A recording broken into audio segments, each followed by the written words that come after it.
ਬਿਸਮਿਲ੍ਲਾਹਿਰਰਹਿਮਾਨਿਰਰਹੀਮ अस्सलामुअलैकुम। ਦੇਸੀ ਤੜਕਾ cooking recipes ਵਿੱਚ ਅਸੀਂ ਤੁਹਾਨੂੰ ਵੈਲਕਮ ਕਰਦੇ ਹਾਂ। ਅੱਜ ਮੈਂ ਤੁਹਾਡੇ ਨਾਲ ਨਮਕ ਪਾਰਿਆਂ ਦੀ ਰੈਸਪੀ ਲੈ ਕੇ ਆਈ ਹਾਂ, ਜਿਹਨੂੰ ਤੁਸੀਂ 1 ਕੱਪ ਮੈਦੇ ਦੇ ਨਾਲ ਢੇਰ ਸਾਰੇ ਇੱਥੇ ਨਮਕ ਪਾਰੇ ਬਣਾ ਕੇ ਤਿਆਰ ਕਰ ਸਕਦੇ ਜੇ। ਇਹ ਬਣਾਉਣਾ ਬਹੁਤ ਹੀ ਆਸਾਨ ਹੈ। ਤੁਸੀਂ ਵੀ ਇਸ ਰੈਸਪੀ ਨੂੰ ਜ਼ਰੂਰ ਟਰਾਈ ਕਰਨਾ ਹੈ। ਮੈਨੂੰ ਵੀ ਕਮੈਂਟ ਸੈਕਸ਼ਨ ਵਿੱਚ ਜ਼ਰੂਰ ਦੱਸਣਾ ਕਿ ਇਹ ਰੈਸਪੀ ਕਿੰਜ ਦੀ ਬਣ ਕੇ ਤਿਆਰ ਹੁੰਦੀ ਆ। ਜੇ ਤੁਸੀਂ ਮੇਰੇ ਚੈਨਲ ਦੇਸੀ ਤੜਕਾ ਤੇ ਨਵੇਂ ਜੇ ਤੇ ਮੇਰੇ ਚੈਨਲ ਦੇਸੀ ਤੜਕਾ ਕੁਕਿੰਗ ਰੈਸਪੀਜ਼ ਨੂੰ ਲਾਈਕ ਤੇ ਸਬਸਕ੍ਰਾਈਬ ਕਰ ਦਿਵੋ।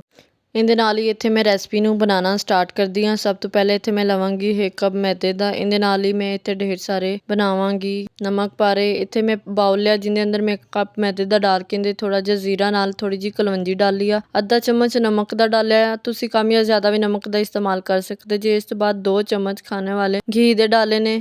ਘੀ ਡਾਲਣ ਤੋਂ ਬਾਅਦ ਇਹਨੂੰ ਮੈਂ ਅੱਛੀ ਤਰ੍ਹਾਂ ਹੁਣ ਇਹਦੇ ਵਿੱਚ ਹੱਲ ਕਰਾਂਗੀ। ਪਹਿਲੇ ਮੈਂ ਚਮਚ ਨੂੰ ਅੱਛੀ ਤਰ੍ਹਾਂ ਸਾਫ਼ ਕਰਾਂਗੀ, ਇਹਦੇ ਨਾਲ ਘੀ ਉਤਾਰ ਕੇ ਹੁਣ ਮੈਨੂੰ ਹੱਥ ਦੇ ਨਾਲ ਚੰਗੀ ਤਰ੍ਹਾਂ ਹੱਲ ਕਰਾਂਗੀ ਤਾਂ ਕਿ ਘਿਓ ਦੀ ਕੋਈ ਵੀ ਇਹਦੇ 'ਚ ਗੁਟਲੀ ਨਾ ਰਹਿ ਜਾਵੇ। ਤੇ ਹੁਣ ਮੈਂ ਪਾਣੀ ਲੈ ਕੇ ਥੋੜਾ ਥੋੜਾ ਡਾਲ ਕੇ ਇਹਦੀ ਡੋ ਤਿਆਰ ਕਰ ਲਵਾਂਗੀ, ਜਿਹਨੂੰ ਸਾਡੇ ਪੰਜਾਬੀ 'ਚ ਜ਼ਿਆਦਾਤਰ ਵਲੋਈ ਕਹਿੰਦੇ ਨੇ। ਇਹਦੇ ਨਾਲ ਹੀ ਹੁਣ ਤੁਹਾਨੂੰ ਦਿਖਾਉਂਦੀ ਜਾਵਾਂ, 10 ਤੋਂ 15 ਮਿੰਟ ਵਾਸਤੇ ਮੈਂ ਢੱਕ ਕੇ ਰੱਖਿਆ ਸੀ। ਹੁਣ 10 ਤੋਂ 15 ਮਿੰਟ ਹੋ ਚੁੱਕੇ। ਸਭ ਤੋਂ ਪਹਿਲੇ ਮੈਂ ਇੱਥੇ ਹੱਥ ਤੇ ਤੇਲ ਲਗਾਇਆ ਥੋੜਾ ਜਿਹਾ। ਇਸ ਤੋਂ ਬਾਅਦ ਇਹਦਾ ਮੈਂ ਪੇੜਾ ਕਰਾਂਗੀ। ਇੱਥੇ ਥੋੜਾ ਥੋੜਾ ਕਰਕੇ ਮੈਂ ਸੁੱਕਾ ਮੈਦਾ ਧੋ ਲਿਆ ਸੀ, ਇਸ ਲਈ ਕਿ ਰੋਟੀ ਨਾਲ ਨਾ ਚਿਮੜੇ। ਇਸ ਤੋਂ ਬਾਅਦ ਹੱਥ ਦੀ ਮਦਦ ਨਾਲ ਇਹਦੀ ਛੋਟੀ ਜਿਹੀ ਮੈਂ ਪਹਿਲੇ ਰੋਟੀ ਤਿਆਰ ਕਰਾਂਗੀ।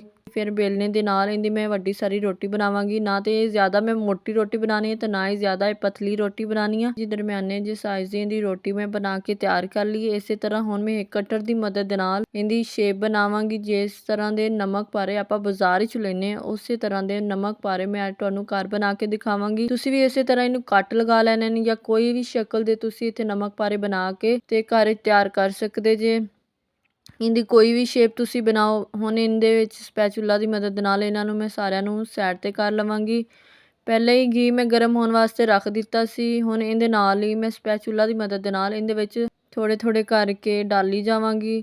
ਇੱਥੇ ਨਮਕ ਪਾਰੇ ਘੀ ਗਰਮ ਦੇ ਵਿੱਚ ਮੈਂ ਡਾਲੇ, ਇਸ ਲਈ ਇਹ ਲਹਿਦਾ ਹੋ ਗਏ ਨੇ। ਤੁਸੀਂ ਇਸ ਗੱਲ ਦੀ ਪਰੇਸ਼ਾਨੀ ਨਹੀਂ ਲੈਣੀ ਕਿ ਜੁੜੇ ਹੋਏ ਮੈਦੇ ਦੀ ਨਮਕ ਪਾਰੇ ਕਿਵੇਂ ਅਲੱਗਾ ਹੋਣਗੇ। ਤੁਸੀਂ ਜਿਵੇਂ ਨਮਕ ਪਾਰੇ ਗਰਮ ਘਿਓ ਦੇ ਵਿੱਚ ਡਾਲੋਗੇ, ਅਲੱਗਾ ਹੋਣਾ ਆਪਦੇ ਆਪ ਸ਼ੁਰੂ ਹੋ ਜਾਣਗੇ। ਇਸੇ ਤਰ੍ਹਾਂ ਹਲਕੀ ਜਿਹੀ ਅੱਗ ਕਰਕੇ ਫਰਾਈ ਕਰਦੇ ਹੋਇਆ ਮੈਨੂੰ 5 ਮਿੰਟ ਹੋ ਚੁੱਕੇ ਸੀ। ਇਹਨੂੰ ਮੈਂ ਫਰਾਈ ਕਰਕੇ ਨਿਕਾਲ ਲਿਆ। ਤੁਹਾਨੂੰ ਦਿਖਾਉਂਦੀ ਜਾਵਾਂ ਕਿੰਨੇ ਸੋਹਣੇ ਜਿਹੇ ਨਮਕ ਪਾਰੇ ਬਣਾ ਕੇ ਤਿਆਰ ਕੀਤੇ ਨੇ। ਇਸੇ ਤਰ੍ਹਾਂ ਮੈਂ ਬਾਕੀ ਦੇ ਵੀ ਡਾਲ ਕੇ ਹਲਕੀ ਜਿਹੀ ਅੱਗ ਕਰਕੇ ਇਹਨਾਂ ਨੂੰ ਇਸੇ ਤਰ੍ਹਾਂ ਗੋਲਡਨ ਕਰਾਂਗੀ। ਤੁਸੀਂ ਇਹਨਾਂ ਨੂੰ ਜ਼ਿਆਦਾ ਫਰਾਈ ਨਹੀਂ ਕਰਨਾ। ਇਹਨਾਂ ਦਾ ਸੋਹਣਾ ਜਿਹਾ ਹਲਕਾ ਜਿਹਾ ਗੋਲਡਨ ਕਲਰ ਆਉਣ ਤੱਕ ਤੁਸੀਂ ਇਹਨਾਂ ਨੂੰ ਫਰਾਈ ਕਰ ਲੈਣਾ। ਬਾਕੀ ਵੀ ਸਾਰੇ ਮੈਂ ਨਮਕ ਪਾਰੇ ਬਣਾ ਕੇ ਤਿਆਰ ਕਰ ਲੈਣੇ।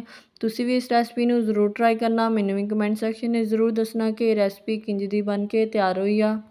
ਇਹ ਨਮਕ ਪਾਰੇ ਤੁਸੀਂ ਬਾਜ਼ਾਰ ਨਾਲੋਂ ਕਈ ਗੁਣਾ ਜ਼ਿਆਦਾ ਮਜ਼ੇਦਾਰ ਤੇ ਕਰੰਚੀ ਜੇ ਘਰ ਵਿੱਚ ਬਣਾ ਕੇ ਤਿਆਰ ਕਰ ਸਕਦੇ ਜੇ। ਤੁਹਾਨੂੰ ਦਿਖਾਉਂਦੀ ਜਾਵਾਂ ਕਿੰਨੇ ਮਜ਼ੇਦਾਰ ਜੇ ਤੇ ਕਰੰਚੀ ਜੇ ਨਮਕ ਪਾਰੇ ਬਣ ਕੇ ਤਿਆਰ ਹੋ ਚੁੱਕੇ ਨੇ। ਤੁਸੀਂ ਵੀ ਇਸ ਰੈਸਪੀ ਨੂੰ ਜ਼ਰੂਰ ਟਰਾਈ ਕਰਨਾ। ਮੈਨੂੰ ਵੀ ਕਮੈਂਟ ਸੈਕਸ਼ਨ ਵਿੱਚ ਜ਼ਰੂਰ ਦੱਸਣਾ ਕਿ ਇਹ ਰੈਸਪੀ ਕਿੰਜ ਦੀ ਬਣ ਕੇ ਤਿਆਰ ਹੋਈ ਆ। ਹਰ ਕਿਤੇ ਨਹੀਂ ਅਪਲੋਡ ਵੀਡੀਓ ਨੂੰ ਪੂਰੇ ਐਂਡ ਤੱਕ ਦੇਖਿਆ ਕਰੋ। ਵੀਡੀਓ ਨੂੰ ਲਾਈਕ ਕੀਤਾ ਕਰੋ ਤੇ ਮੇਰੇ ਚੈਨਲ ਦੇਸੀ ਤੜਕਾ ਕੁਕਿੰਗ ਰੈਸਪੀਜ਼ ਨੂੰ ਸਬਸਕ੍ਰਾਈਬ ਕੀਤਾ ਕਰੋ ਤੇ ਇਹਨੂੰ ਸ਼ੇਅਰ ਕਰਨਾ ਵੀ ਨਾ ਭੁੱਲਿਆ ਕਰੋ। ਇਹਦੇ ਨਾਲ ਮੈਨੂੰ ਦਿਓ ਇਜਾਜ਼ਤ। ਆਪਣੇ ਸਾਰਿਆਂ ਦਾ ਖਿਆਲ ਰੱਖਿਓ। ਮੈਨੂੰ ਦੁਆਵਾਂ 'ਚ ਯਾਦ ਰੱਖਿਓ। ਖੁਦਾ ਹਾਫਿਜ਼।